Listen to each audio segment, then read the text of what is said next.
The person who has never spent significant time away from their primary social comparison environment does not know what their ego actually sounds like without that amplification.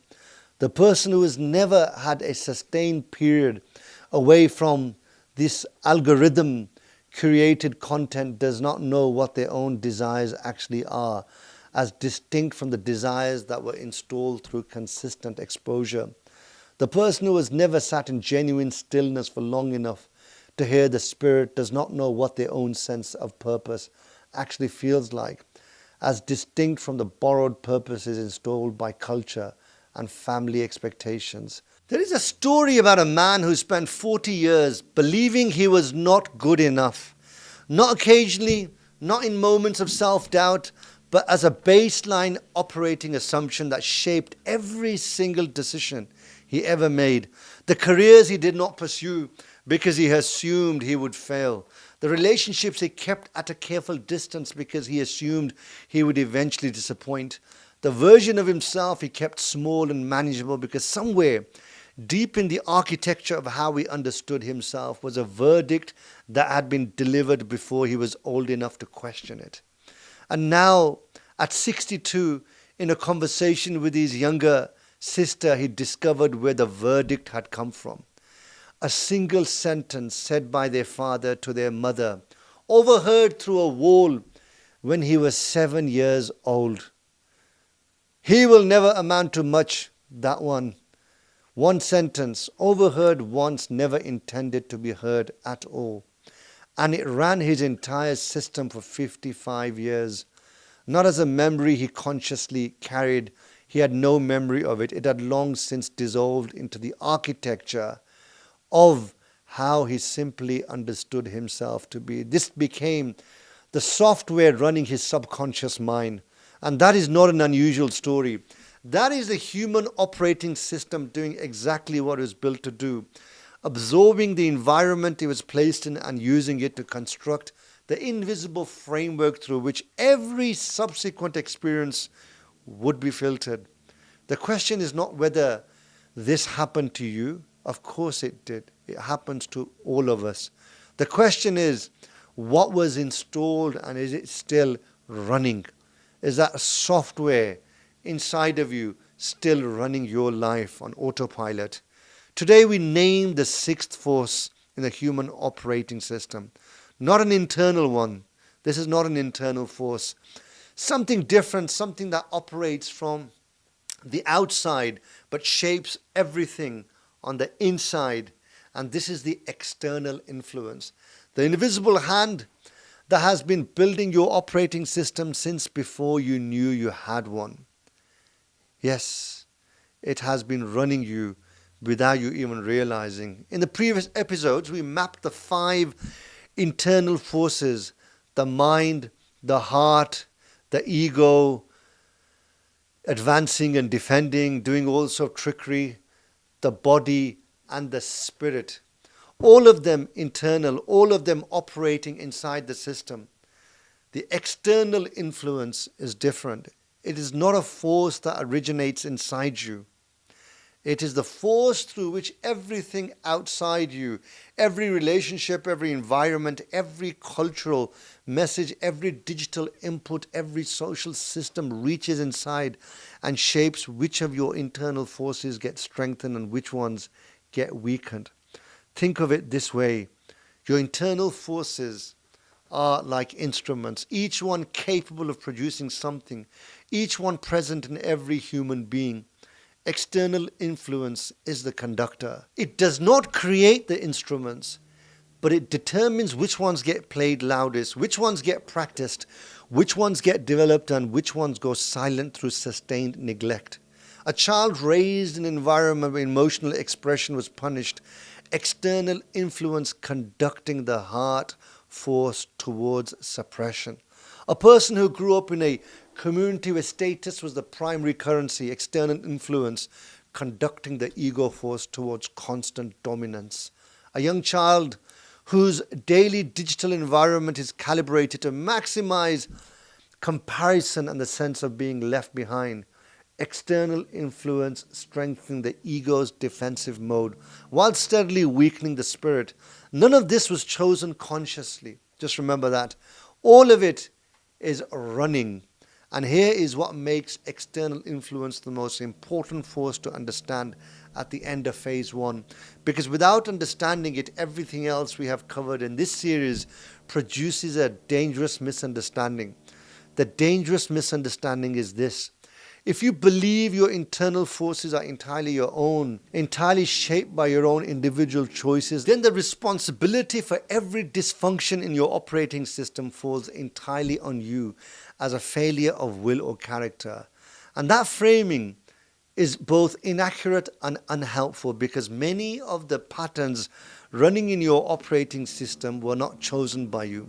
They were installed in you by systems more powerful than any individual's capacity to resist, particularly when that individual was a child or was isolated or was simply human and social and subject to the gravitational pull of the environment they inhabited.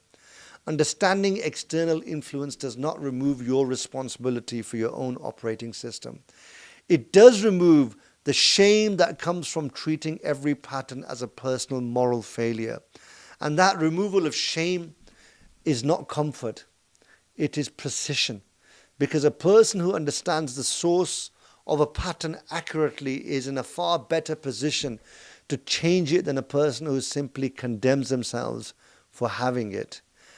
And let's look at this in a bit more detail in terms of mapping the four primary channels through which external influence operates on your internal forces. Because it does not operate randomly, it operates through specific identifiable systems. And once you can name them, you can begin to see how they have influenced and shaped you. The first channel, the family channel. The family system is the original operating environment. It is where the earliest and most durable configurations of your internal forces were established, not through what your family told you explicitly, through what they modeled, what they rewarded, what they punished, what they treated as normal. A father who expressed love through criticism, external influence, teaching the child's ego to interpret criticism as love and genuine approval as suspicious. A mother whose anxiety was the dominant emotional weather, which was the climate of the household. External influence calibrating the child's fear force to a permanent state of high alert. A family where success was the only acceptable emotional currency. External influence conditioning the ego to measure worth in achievement and producing the overachiever, the perfectionist, the imposter. These are archetypes that we will explore further in depth in phase 2 of this series. A family where conflict was avoided at all costs, external influence training the operating system to suppress the heart's honest signal and produce the conflict avoider, the people pleaser, the invisible spouse. Again, an archetype that we will discuss later in a future episode. Many such archetypes will be dissected. None of these models were chosen by the child. All of them are still running in that child now that they are an adult, until they can clearly see enough to examine thoroughly to be able to change them. The second channel, culture and community. Culture is the water in which the operating system swims. It is so pervasive, so consistent, so present in every interaction that most people never experience it as an external force at all. It simply feels like reality. The culture that defines masculinity as the suppression of vulnerability. External influence systematically weakening the heart force in men and producing the armored one, the emotionally unavailable partner, the man who cannot be reached. The culture that defines femininity as a prioritization of others at the expense of self. External force, once again, conditioning the spirit force in women towards borrowed purpose rather than genuine direction. The community that enforces belonging through conformity, external influence, making the ego's need for social approval so acute that genuine individual expression feels like an existential threat rather than a natural human capacity. How about religion or ideological communities that conflate questioning with betrayal? External influence suppresses the mind's genuine analytical function and produces this dogmatist, the moral coward, the performative good person. These are not personal failures of the individuals inside these systems. They are the predictable outputs of operating systems shaped by specific external forces applied consistently over time. Let's look at the third channel. This is the newest and in the most ways the most powerful channel of external influence in the modern world. And it requires particular attention because it is the channel the least understood by people, and especially the effect it is having upon them. And you want to know what it is? It is the algorithm. The algorithm is not showing you the world. It is showing you a version of the world specifically calibrated to maximize your engagement. And engagement, as the architects of these systems understand better than almost anyone, is most reliably produced by activating specific internal forces, primarily the ego and the fear associated with it. Comparison content that activates the ego status anxiety. Outrage content that activates the fear forces. Threat response. Look at how certain sort of community movements, ideological movements have amplified, their voices have amplified in recent years. And this is one of the reasons that algorithms are contributing to this noise. What about the aspirational content that simultaneously elevates desire and generates inadequacy? Validation content that creates a dependency on external approval so acute that the absence of it produces genuine distress. Every hour you spend inside the algorithm's curated environment, your fears are being strengthened, your ego's need for validation is being intensified, and your capacity for genuine stillness is being eroded, and your spirit force is being systematically deprived of the conditions it requires to operate. Let's look at the fourth channel. What is the fourth channel? The fourth channel is the crowd. Human beings are social animals. This is not a weakness. This is a structural feature of the human species. And we feel the pull and the push of the various groups that we are trying to be part of. And we are influenced very heavily by the people around us.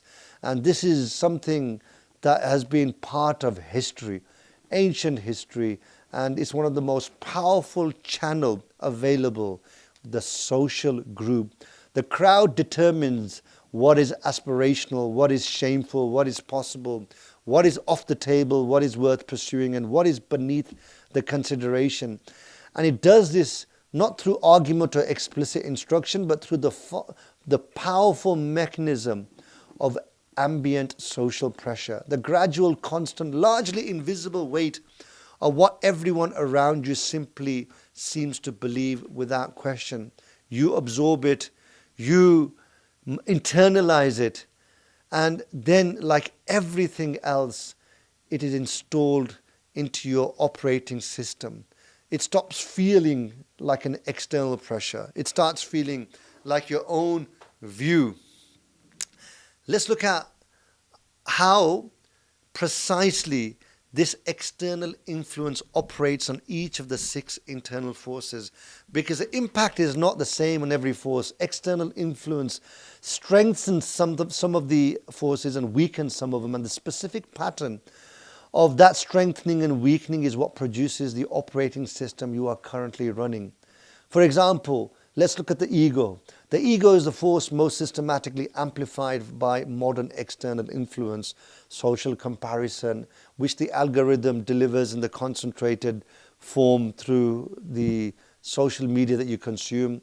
It activates the ego status sensitivity continuously. Every scroll is a social comparison event. Every highlight reel of somebody else's life is a data point the ego processes against its own position.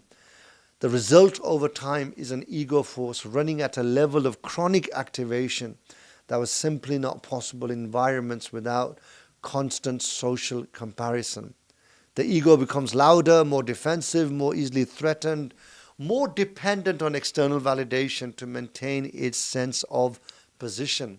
And as the ego gets louder, the heart gets quieter, the spirit gets more distant, the mind becomes more fully recruited into the ego's service. This is external influence reshaping the entire hierarchy of internal forces through the sustained daily amplification of one. How about the external influence of fear? This is the second force most reliably amplified by external comments. Media, environments, digital and traditional, are structured around the activation of the ego's fear response, because fear is one of the most reliable generators of attention and engagement. A person whose primary information is taken from the environment structured around threat, political threat, social threat, economic threat, health threat, cultural threat, will develop a ego-based fear force running at a level of chronic activation that has no relationship to the actual individual circumstances. That fear becomes the lens through which everything is processed. Opportunities are read primarily as risks. Change is experienced primarily as danger. Uncertainty, which is simply the nature of the future, becomes intolerable rather than navigable. The heart, the moral compass, is the force most reliably suppressed by external environments. Environments that reward performance over authenticity. In these environments, the heart signal, which is always honest, always quiet, always carrying the cost of genuine truth, become progressively harder to access. Not because the heart changes, because the external environment makes obeying it so costly, socially, professionally, that the operating system learns to root around it rather than through it. The result is that the person who has become very skilled at performing the right values while the heart's actual signal goes consistently unheard. Now let's look at the spirit. The spirit is the force the most vulnerable to the specific conditions of modern life, because the spirit requires conditions of stillness, genuine engagement, the willingness to sit with discomfort that modern external influence is precisely designed to prevent. The constant availability of stimulation means the spirit's signal, which speaks in quiet moments and requires silence to be heard, is perpetually drowned out before it can form. The culture's equation of worth with productivity means the spirit's invitation towards meaningful efficiency of purpose, towards doing something that matters rather than things that you are just measuring, is treated as irresponsibility rather than wisdom. The algorithms reward of performed purpose over fixed purpose means the ego can colonize the spirit's territory, producing the appearance of meaningful engagement while the spirit itself remains largely inactive. Let's put a mirror to your own life and see where you can see these things in your own life and in your own operating system. Think about the environment you grew up in, not as a judgment of anyone who shaped it, but as a diagnostic exercise. What did that environment teach you about what is safe to express and what is dangerous to show? What did it teach you about what success looks like and what is failure? What did it teach you about what kind of person you are supposed to be? And here is the diagnostic question. Underneath all of those, how much of what you currently believe about yourself, your capabilities, your limitations and talents, what you deserve, what you are allowed to want, how much of that is genuinely yours? How much of it was installed before you had the capacity to evaluate it?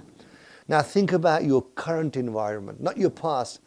The digital environment you inhabit daily, the social circle whose ambient views you absorb, the professional culture whose norms you adhere to, the content you consume and what it consistently activates in you.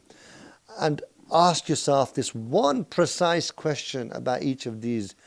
Is this environment strengthening my heart force, my capacity for genuine moral clarity, or is it strengthening my ego and the associated fear forces?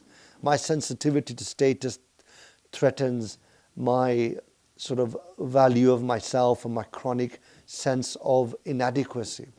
Is this environment activating my spirit, creating the conditions for genuine purpose to emerge, or is it systematically preventing those conditions, fitting every moment potentially with stillness or with stimulation? Because that environment you inhabit is not neutral.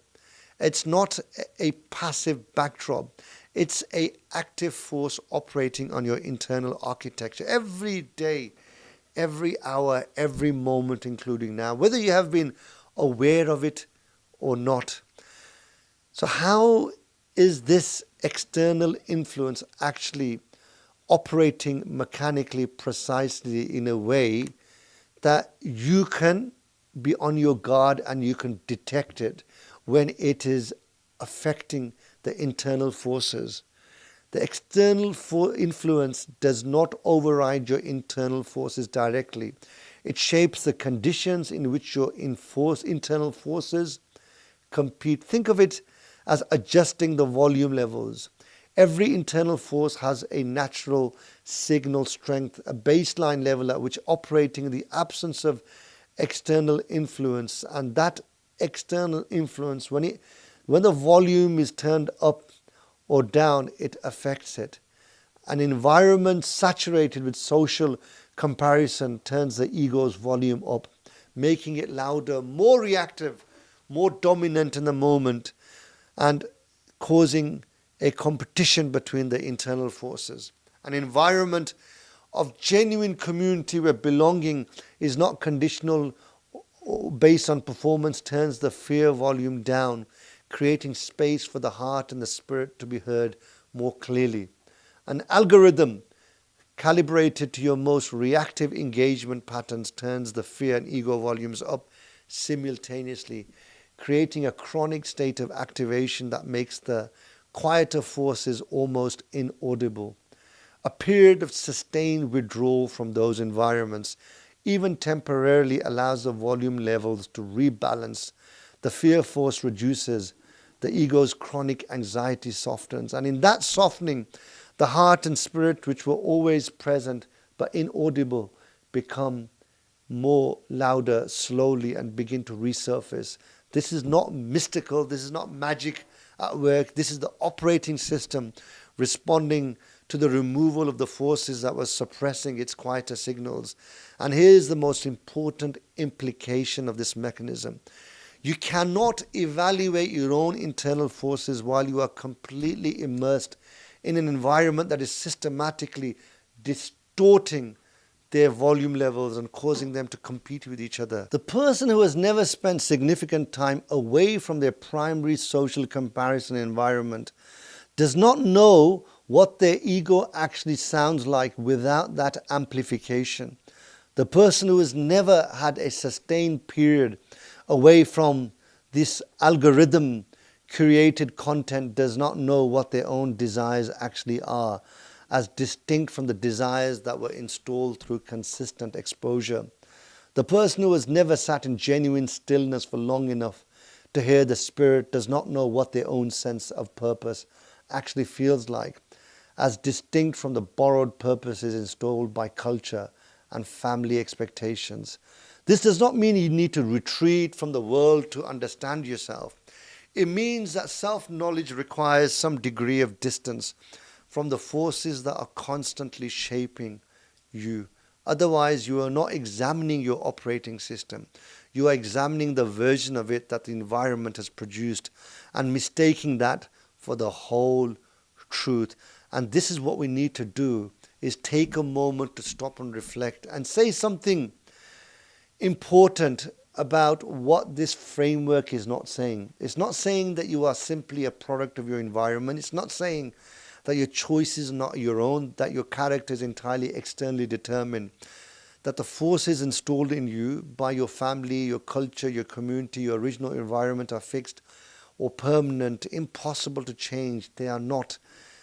The entire framework we have been building across the phase of this series is built on the premise that seeing your operating system clearly is the beginning of genuine agency of change, where you can change it. The person who understands their chronic ego activation has been amplified by sustained exposure to a social comparison environment is in a far better position to bring that change in their life by making that conscious choice about changing their environment.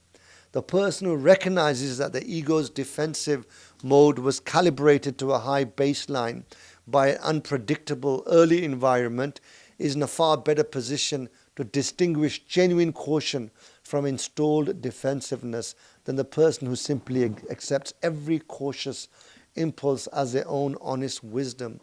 So this is what we mean by interrupting these patterns, that you have to make this conscious decision. And before you make the conscious decision, you have to first diagnose and accept that you have had some external influence that which has shaped your life, and it should bring that tension inside of you.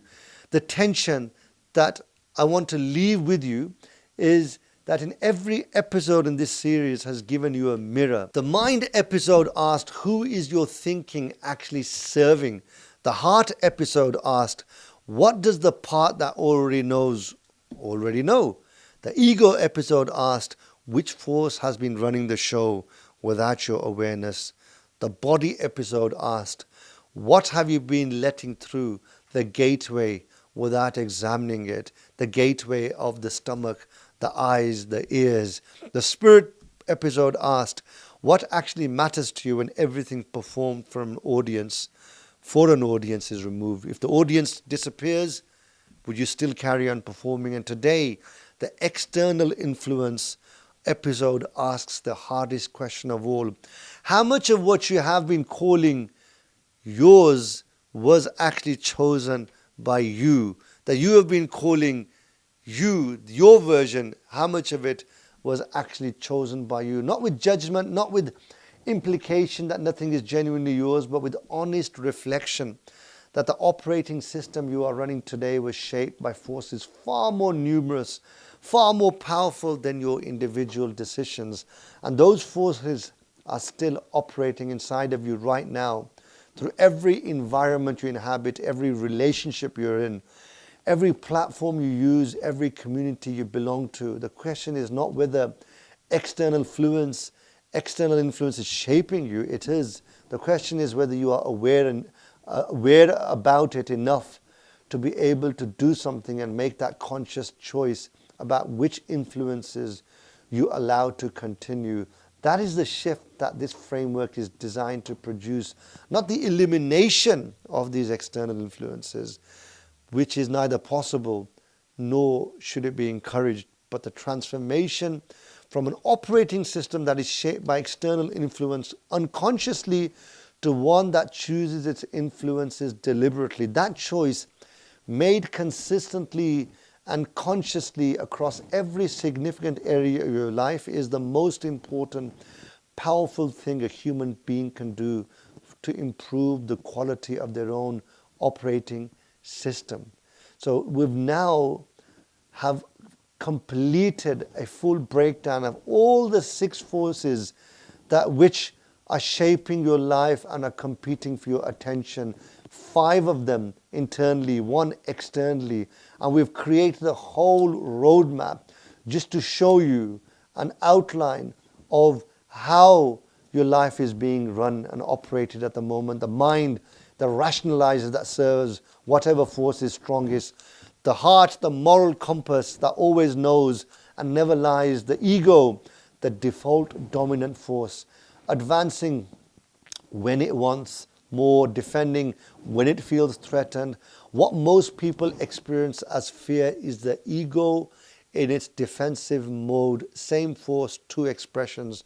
The body, the gateway through which every outside influence reaches in and shapes everything inside. The spirit, the quiet force that makes every other force worth governing. And finally, the external influence, which we outlined today, the invisible hand shaping the entire system from outside. This is the complete human operating system.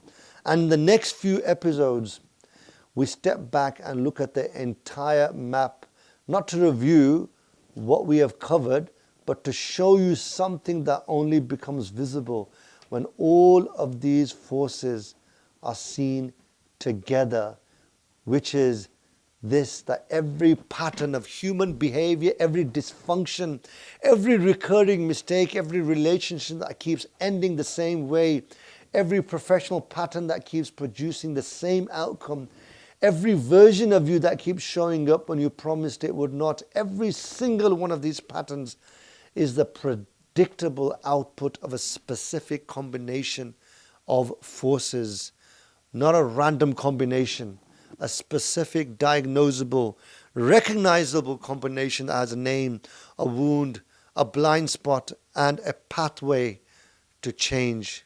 Phase 2 of this series is where we begin mapping those combinations.